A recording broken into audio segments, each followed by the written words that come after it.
this meeting to order. Start with the Pledge of Allegiance. Ms. Heather, would you like to lead us off with the Pledge of Allegiance? Pledge of allegiance to the Flag of the United States of America, to the republic for which it stands, one nation, under God, indivisible, liberty and justice for all.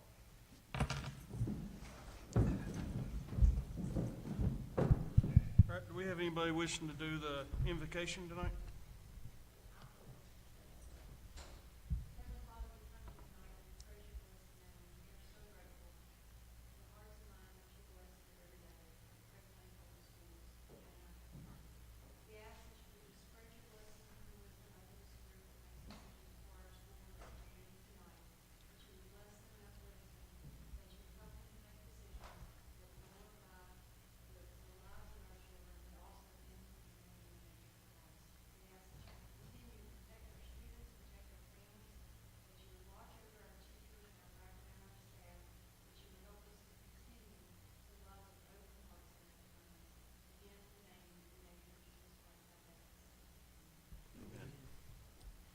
Thank you, Ms. Susan. All right. Do we have any requests for changes to the agenda? All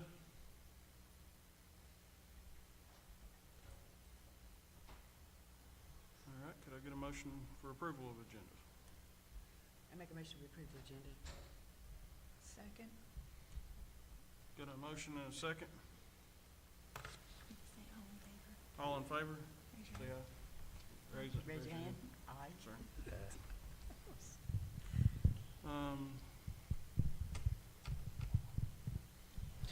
All right. Well, good evening, everyone. I am excited to announce we have a new initiative that we're doing here at the school. Once a month, we will bring before the board a name for the employee of the month. This person that we're going to announce for the month of August works extremely hard and consistently goes above and beyond to ensure our schools are safe, well-maintained, and welcoming for staff, students, and families. From keeping our facilities and grounds clean and the grass mowed, which anybody that mows grass this year can tell you that's been a tall order, to lending a hand whenever we need it. Their hard work, reliability, and positive attitude make a tremendous difference every day. Moreover, this person wears many hats and never complains about all the different things that need to be done on a daily basis. This person is willing to jump in and take ownership of whatever needs to be done. This person I don't think knows they are the employee of the month, but this month Craig County Public Schools is proud to recognize Junior Jones as our employee of the month. We are grateful, Junior, for your dedication and commitment. Thank you for being a vital part of the Rocket community. If you'll come up here, we'll get somebody will snap a picture and we'll give you a little plaque here. He did. Yeah, so We were told that. yeah, so come on up.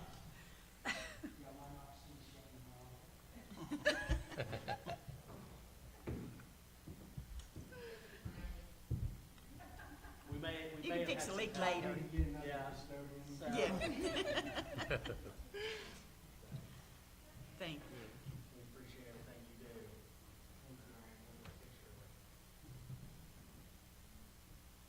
Where'd your butt go?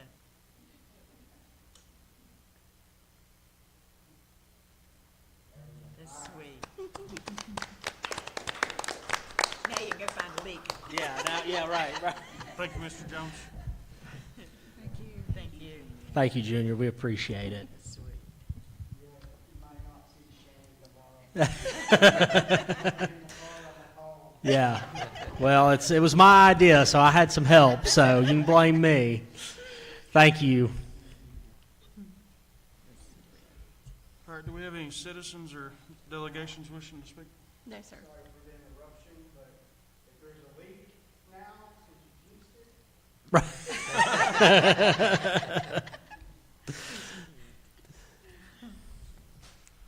All right, if nobody's wanting to speak, we will move on into the superintendent's report. Yeah, so just a couple of things I wanted to touch base with the board about. The first is instruction. We made a slight change once school had started. We'd kind of gotten a little out of sequence with some of our history courses, and in particular in the middle school. So in order to fix that, we have kind of addressed it on a couple of different levels. Fifth graders will now take U.S. History to 1865. We implemented that at the start of this week. And then our sixth graders will take a combined U.S. history course, so they will take 1865 or up to 1865 and then 1865 to present, so it'll be a year-long history course for them. And then our seventh graders, we kind of pivoted a little bit with them, and they will be in civics and economics. The purpose behind this is we weren't teaching civics and economics currently when we started the school year. I did not catch it. I spoke with the DOE, and they said that, you just have to be able to offer it if somebody were to transfer in. Well, the only way that we can offer it is if we're actually teaching the course. Beyond that, once we made these changes, it aligns us to the suggested course sequencing from the Virginia Department of Education, which I think could become less than a suggestion or more than a suggestion in the coming months. So essentially what will happen going forward is for middle school purposes, and let me pull it up. I should have had this up. Hang on just one second, y'all.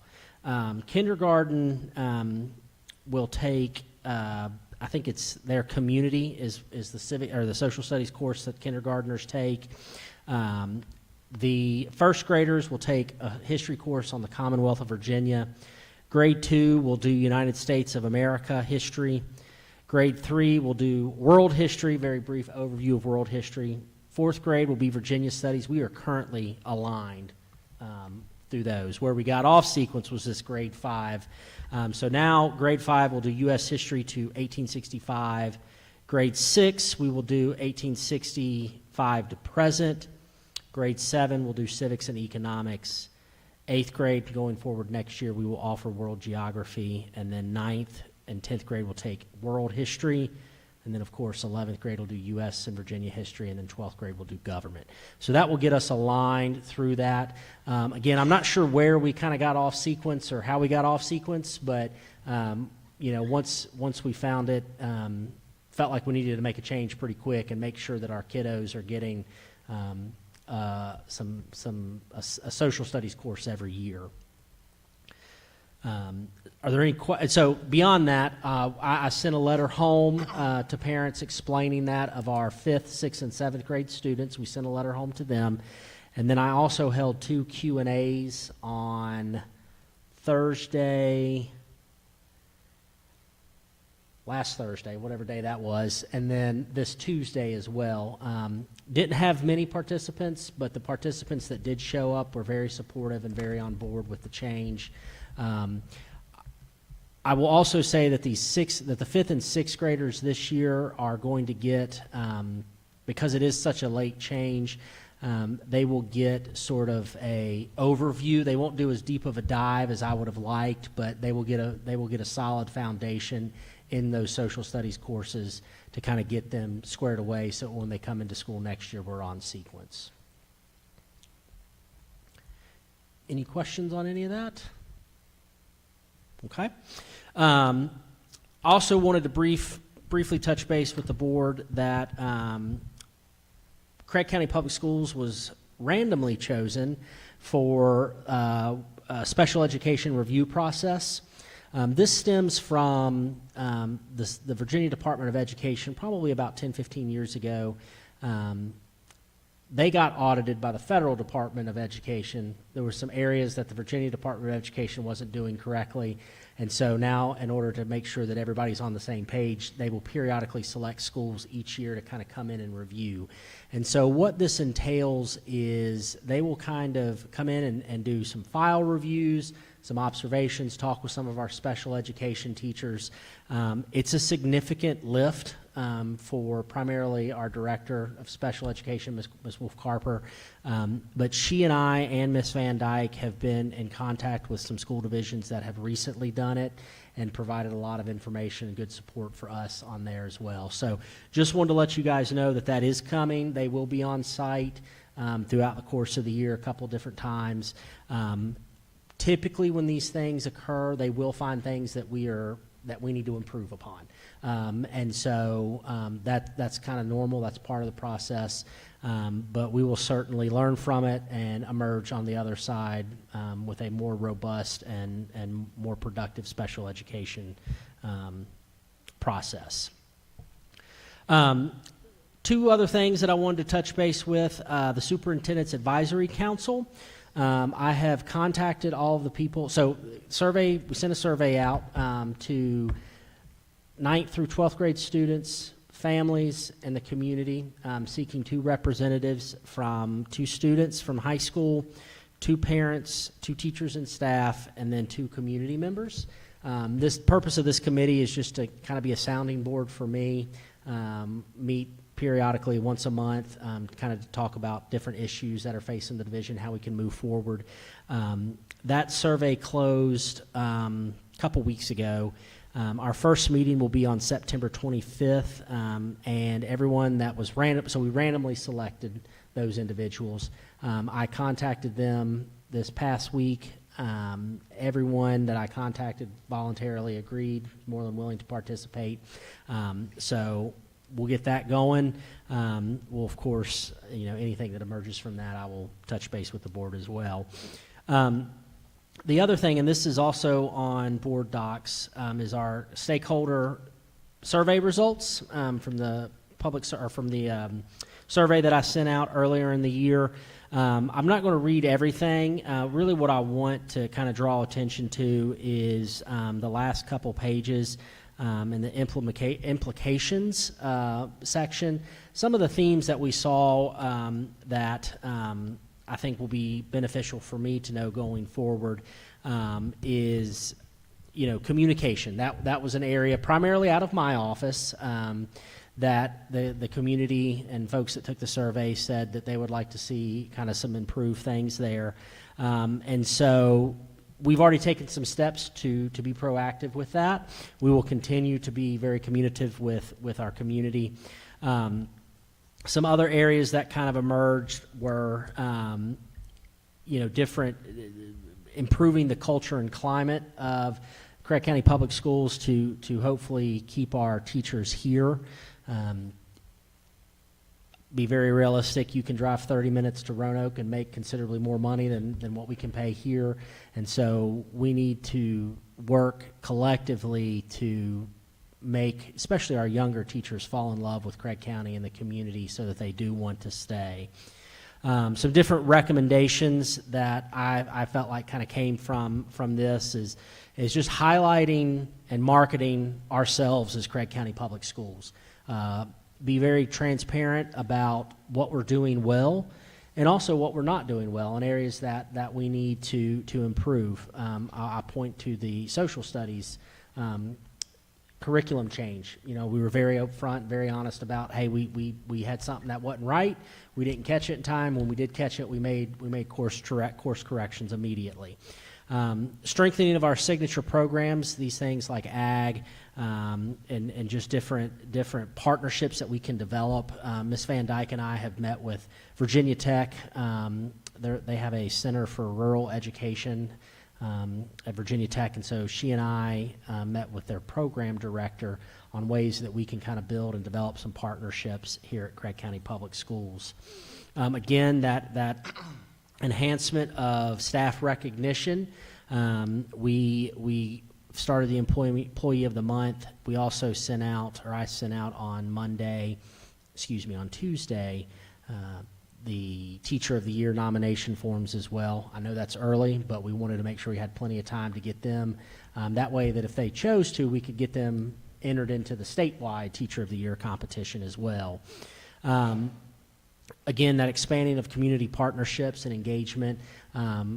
To that end, we are putting some things in place. We will have a booth at the Fall Festival this year. Board members, y'all are more than welcome to stop by, hang out with us. We will have different little things that we're going to kind of give away, little fidgets and things like that. But and then the last thing that I think is very important is prioritizing our student-centered supports. Really diving, we know Craig County is very fortunate in that we know our students very well and what they need. And so for us, just continuing to once we know what they need, provide what they need. And that looks different for every kid. And so we are, going to be working actively to try to make some of those things happen. There's a lot in this report. I kind of summarized each question. And if you have any specific questions on anything, please, I'd be more than willing to answer.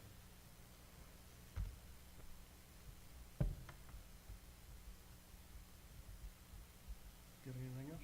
That's all for me. All right, moving on into new business.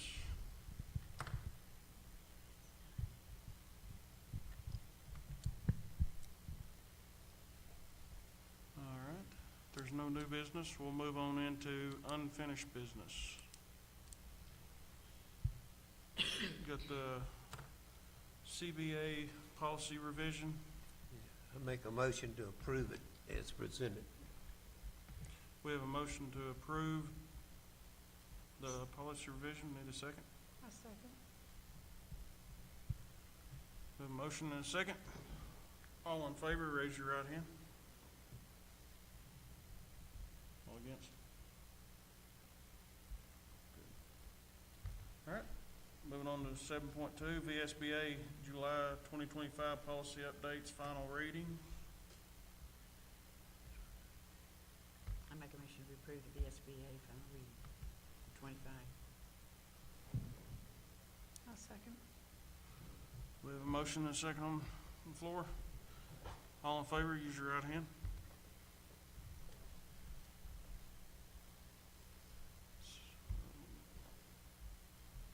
Moving into 7.3, amendment of policy GCN final.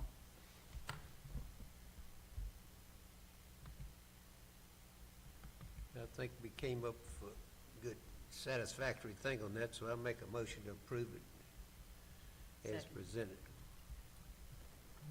All right, we have a motion and a second to approve amendment of policy GCN. All in favor, use your right hand.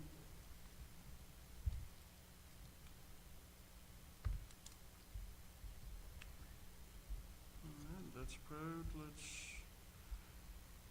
Approval is consent agenda. Do we have a motion to approve the consent agenda as a whole? I make a motion to approve the consent agenda as a whole. A second. We have a motion and a second on the floor. All in favor, raise your right hand.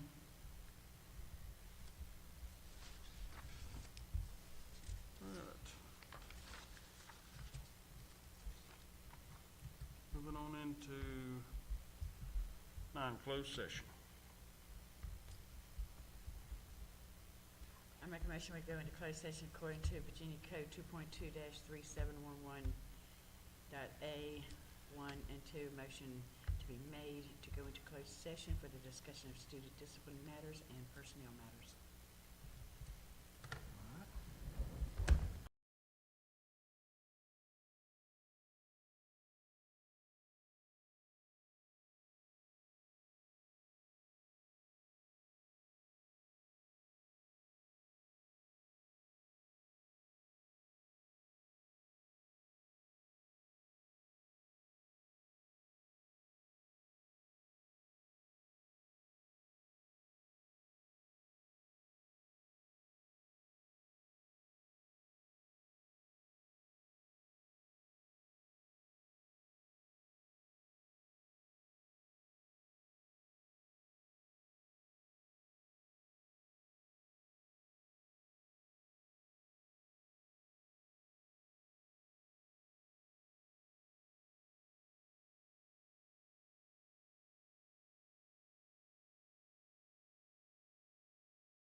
like to make a motion to certify according to the Code of Virginia, Section 2.23712, that the best of each member's knowledge that, one, only public business matters lawfully exempted from open meeting requirements under this chapter, and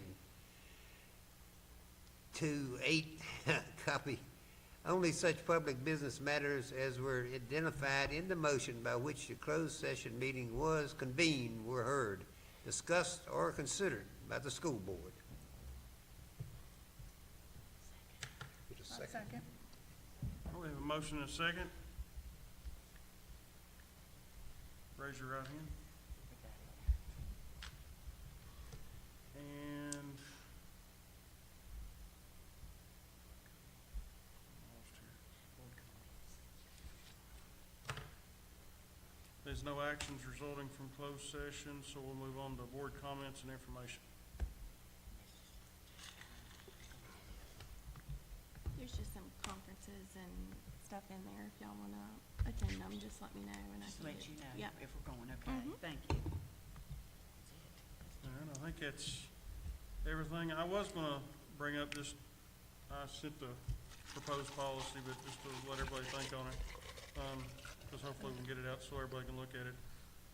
I'd like to propose a policy in order for students who serve as registered volunteer firefighters, EMTs, or any first responders, before the start of school, if they're, are called out for an emergency response before the start of school day, they'll not have the time counted as an absence if the emergency response overlaps into the school day.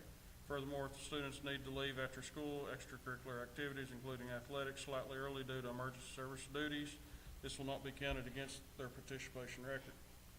They will not face any penalties for fulfilling their volunteer emergency service commitments. Documentation from the relevant department will be required in all cases. So it's just something for people to think about, principals and other people in the administration. I thought it was a really good motion myself.